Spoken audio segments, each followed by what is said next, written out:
Hello, and welcome back to the Tools for Perseverance. My name is Dr. Jessica Wright, and in this three-part series, we're going to be covering a little bit more about grief. We published a previous video about grief and grief etiquette, which had a lot of engagement, a lot of responses to that, and so we wanted to follow it up with some additional content. And this content comes from a variety of sources, but a lot of it can be found in an article for the July issue of Psychology Today called At a Loss by Hera Estraf-Morano. And we're looking at some research that is published by a few clinical psychologists. Dr. Susan Byrne-Stone, we have, and also we get to hear from Dr. George Bonanno, a professor of clinical psychology, who we heard from in our last video, as well as Dr. Wendy Dean, who runs the Organization for Moral Injury in Healthcare. And we're going to be talking about three different components. So the first video, today's video, is going to be talking about grieving other losses, grieving losses that are not death. So we'll be talking about death as a loss and a process in grieving, but we're also going to look at what other things would we need to grieve. In the second video, we're going to be talking about what the job of grief is. So what does the work of grief actually do, and what is the purpose of grief? And in the last video, we get to look at grief rituals and how rituals are so important to help us process and to help us through the grieving process. So let's get started. This session is about grieving non-death losses. And this is really specific to what we're enduring during the COVID pandemic.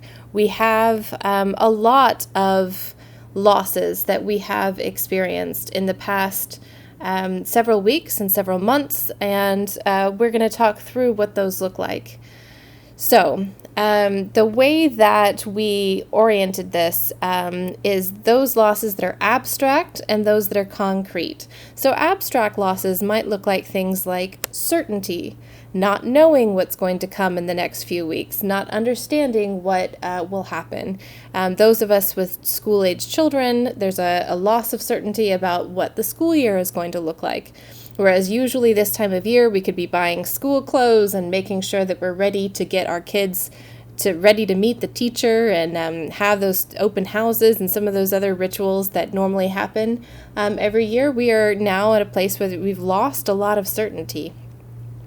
Security and stability is another very abstract loss that a lot of us are facing right now. Prediction of the future, not being able to say, sure, I'd love to go on a vacation with you in 6 months, because not being sure about what the world is going to be like 6 months from now.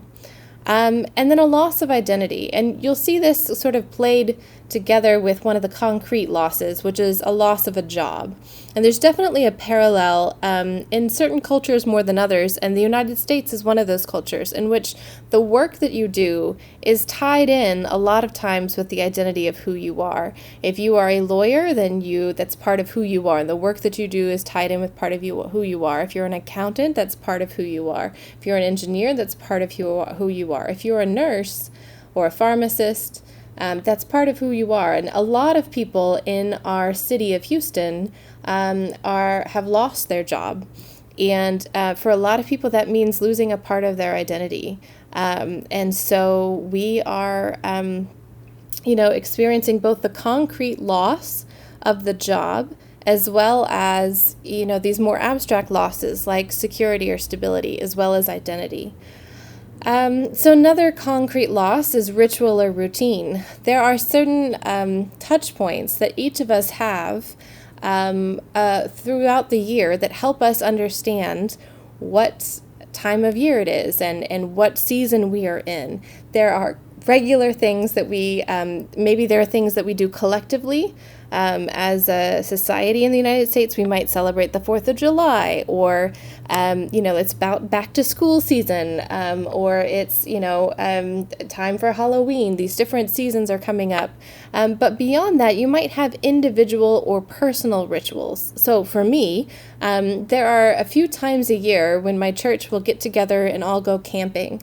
And this year, those times have changed, and we don't have those rituals that we look forward to where we all, get to sit out by the campfire, or we have an annual talent show that we do. And these rituals are incredibly important to the sense of community that we have, which again would be an abstract loss, right?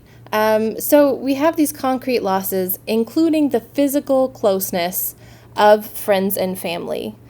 And I cannot emphasize enough how much that loss is being repeatedly experienced as we go in and out of waves of the disease. Not being able to be physically close with other friends is a loss that we need to grieve. In fact, from Dr. Susan Bernstone, who is a clinical psychologist in Brooklyn, she has a quote that I wanted to share, which is essentially that we all lost what we thought our life would be like on a day-to-day basis. There's so much devastation right now that you just have to take a moment to acknowledge your own pain. I am allowed to feel what I feel. And then once you acknowledge it, it's necessary to understand what's lost and to name it, to name the different ways that we have lost things. So, incredibly important. Remember that loss is an individual experience. And so you shouldn't compare.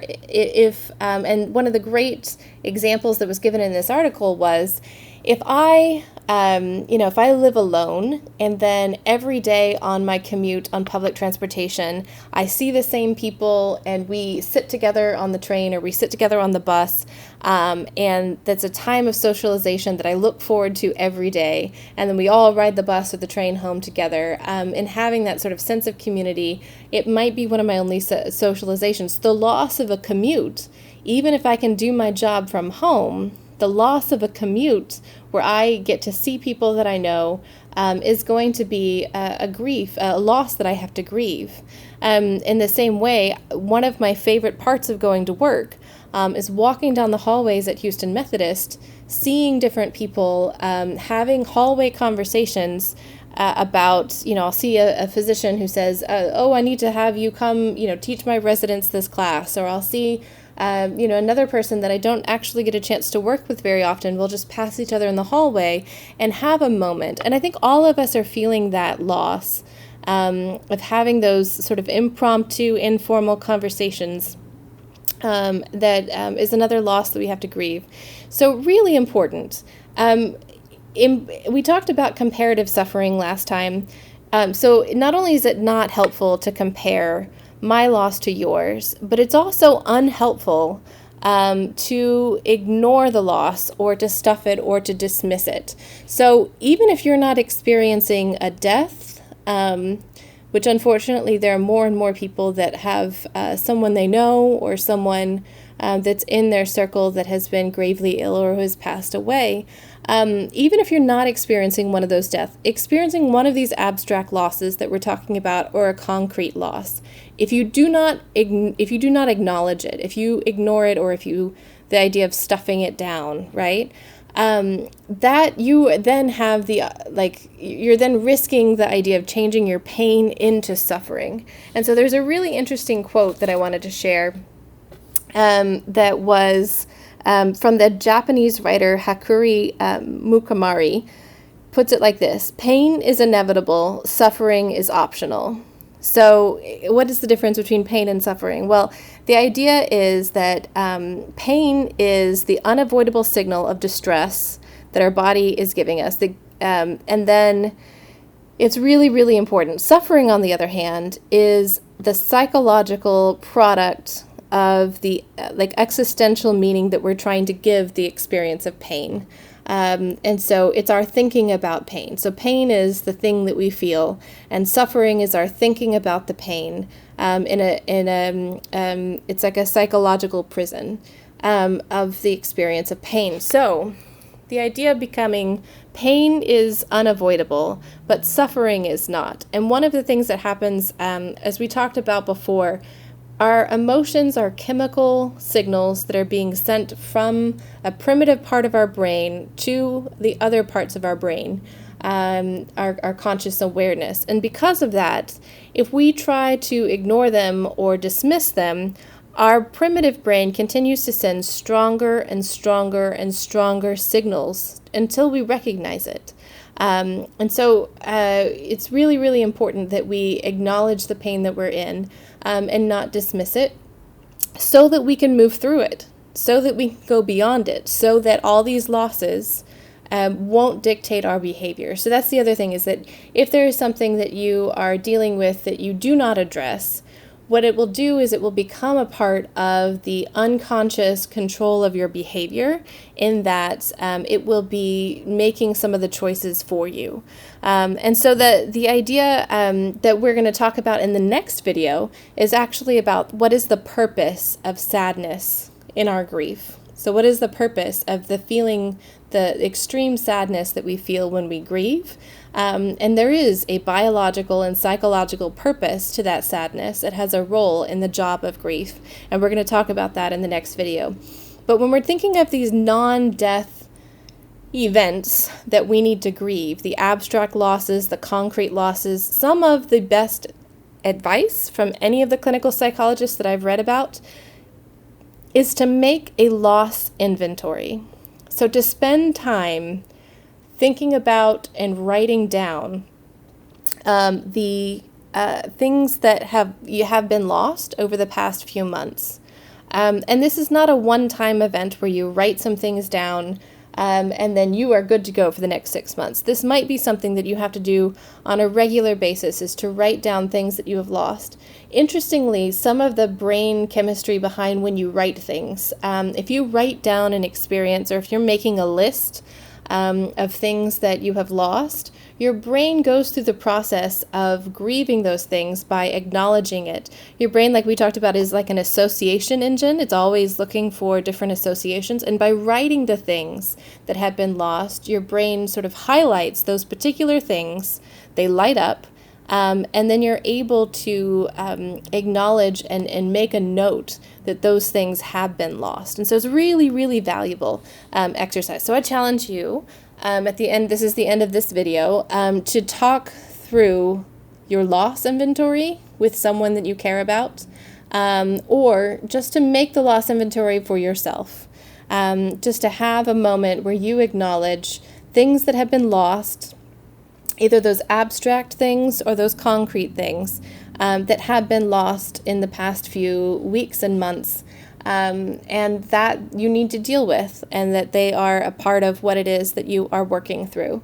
So thanks very much. I look forward to seeing you in the next video, when we're going to be talking about the job of grief. What is the purpose of the exquisite sadness that we feel in grief? So thanks very much. I'll see you next time.